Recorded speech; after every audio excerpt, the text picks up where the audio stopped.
Assalamualaikum warahmatullahi wabarakatuh. Kami mahasiswi UIN Sunan Ampel Surabaya. Saya Prisca Alivia dari kelompok 69 dan saya Azhar Skidawanti dari kelompok 178. Sini kita akan menjelaskan tentang ekonomi, tepatnya perekonomian di Indonesia saat ini dari segi ekonomi, sosial maupun budaya dan agama, dan dampak dari COVID-19 ini yang udah terjadi mulai dari tahun 2019 sampai dengan 2021. Jadi kalian semua tahu kan kalau COVID ini sudah berjalan 2 tahun. Nah, dari COVID ini juga berdampak banyak banget ke masyarakat. Dari ekonominya itu yang mulai menurun, terus banyak juga yang di PHK, terus banyak juga kematian dari keluarga-keluarga dan sakit yang berbagai macam. Jadi kalian juga tahu kan kalau di Jawa sama Bali ini udah di PPKM. PPKM itu kayak dijarakin gitu loh, kayak dari kota satu ke kota lain itu ada pembatas. Iya, penutup. Jadi semenjak PPKM ini ekonomi di Indonesia juga menurun. Padahal kemarin sehabis PSBB kan sempat naik lagi kayak semula. Tapi semenjak ada PPKM jadi turun lagi gitu.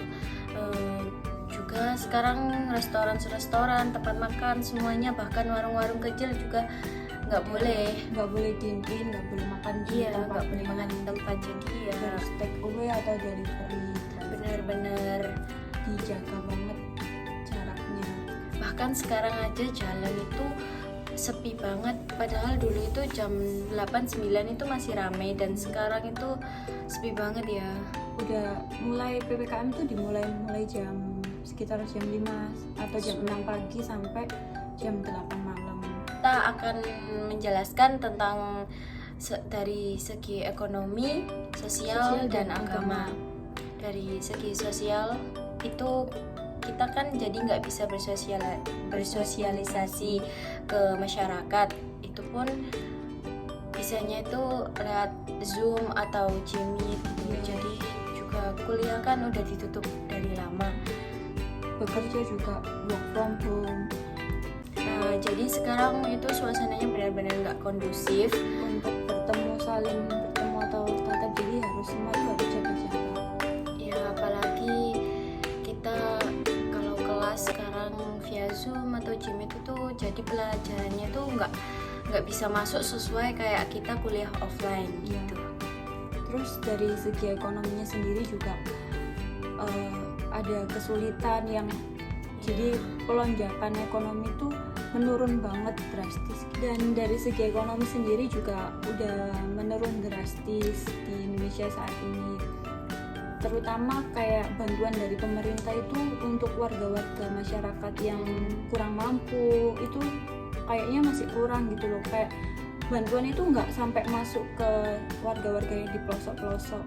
Iya, jadi kadang itu juga bantuan sosialnya itu nggak bisa memenuhi kebutuhan sehari-hari, apalagi buat bertahun-tahun ini semenjak COVID sampai sekarang itu nggak bisa. Kayak bantuannya misalnya kayak diadain tentang pendataan lewat kuesioner, lewat online gitu kan, juga orang-orang yang awam itu kurang memadai untuk teknologinya, jadi nggak efektif kalau kayak gitu. Tapi kalau disurvei langsung juga nggak bakal bisa, soalnya ada pandemi. Dari segi ekonomi sendiri kayak udah dilaluin kemarin Idul Fitri, Lebaran, itu kita nggak bisa kumpul sama sanak saudara, sama keluarga, terutama seperti kayak anak rantauan, anak kos, kayak kerja di luar kota gitu kan nggak bisa pulang kampung, jadi harus menetap di tempatnya dan melakukan Idul Fitri itu lewat berjauhan dan lewat via video call, Zoom atau lain-lain. Dan itu sudah terjadi 2 kali Idul Fitri ini, Idul Fitri dan tahun 2020 dan 2021 ini.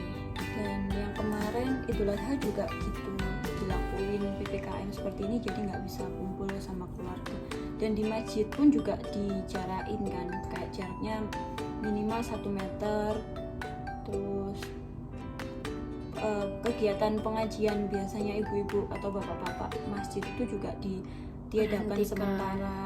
Terus Jadi dari segi agama juga itu ikut menurun juga sih. terganggu gitu Iya, terganggu. untuk menaati peraturan pemerintah sekarang supaya angka COVID itu juga menurun. Jadi kita mematuhi peraturan yang ada. Orang-orang tuh masih ada yang awam tentang COVID-19 itu not real. Iya, banyak yang nggak percaya gitu. Kayak mereka itu, alah COVID apa Apa sih? sih gitu. Jadi kayak masih ada beberapa orang tuh yang bandel, nggak mematuhi peraturan. Yang nggak pakai masker. Buat kalian yang nggak percaya COVID itu ada, kalian Dan kita kan juga harus sedia masker, hand sanitizer, dan jaga jarak. rajin cuci tangan. Nah, apalagi sekarang COVID itu ada varian baru, kayak minuman aja. Itu varian COVID Delta ya? Iya, Delta. Jadi sekarang itu katanya sih itu menularnya lebih cepat. Jadi Jadi- orang-orang sekarang itu harus pakai masker yang double mask gitu.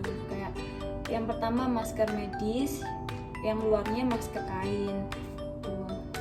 Dan tetap harus sedia hand sanitizer atau cuci Iya. tangan pakai sabun dan air mengalir. Jangan disepelein, karena aku juga kemarin itu habis kena COVID.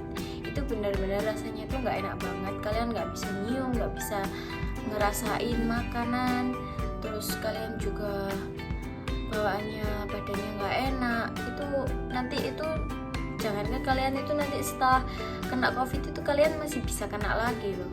Meskipun Udah kalian isolasi. iya, meskipun kalian juga 6 bulan mungkin ya itu nggak bisa kena COVID, tapi kalian tetap bisa nularin virus. Terus kalian itu juga imun tubuhnya itu jadi menurun, nggak sekuat sebelum kena COVID. Dan udah ngelakuin isolasi mandiri sekitar 2 minggu, dan kalian itu emang harus isolasi mandiri 2 Jadi minggu. nggak ketemu keluarga dulu. Iya, benar-benar 14 hari. Meskipun kalian bisa bau atau bisa ngerasain, itu harus tetap isolasi mandiri. Karena meskipun kalian udah bisa ngerasain atau udah bisa ngebau, itu belum tentu virus COVID yang ada di dalam tubuh kalian itu hilang. Dan kenapa harus isolasi mandiri walaupun udah sembuh? Juga kan kita punya keluarga dan kita nggak mungkin kan nularin virus itu ke orang yang kita cinta, yang kita sayang. Apalagi kayak kakek nenek gitu kan nggak bisa ya kena virus itu, nanti jadinya mereka bisa parah, apalagi ada penyakit Rawan banget. bawaannya ya. Bagi kalian yang udah kena COVID atau sekarang lagi menjalani isolasi mandiri, kalian bisa melakukan beberapa cara. di rumah seperti nonton TV, drakor atau tiktokan atau apalah itu, dan Biar nggak bosen. iya, jadi Kayak ngelukis bisa, terus ngegambar atau main make up atau ngapain kayak gitu. semua yang bisa dilakuin di rumah. Dan caranya biar kalian cepat sembuh itu kalian harus makan yang banyak, minum vitamin, dan minum air putih yang air cukup. putih yang banyak. Jangan lupa berjemur di pagi hari. Dan feel-nya itu kayak perasaannya, pikirannya tuh dibikin have fun aja, kayak iya, nggak boleh happy aja, sedih. nggak boleh sedih, nggak boleh pikiran berat gitu. Soalnya kan kalau semangat otomatis imun tubuh itu kayak nambah gitu loh, kayak ngedorong kita dibuat sembuh. Jangan lupa yang paling penting itu adalah makan yang banyak, karena makan yang banyak itu bisa bikin tubuh kita itu menjadi Kuat. lebih kuat. Dan selain makan banyak juga diimbangi sama makan makanan yang berserat kayak buah-buahan, sayuran, itu penting. Jadi kalian di sini yang lihat video kita jangan lupa like, comment, and subscribe, dan juga komen di bawah ini kasih saran buat kita bikin video Kita bikin apa. video tentang apa, membahas apa Kedepannya. semuanya. Oke. Thank you.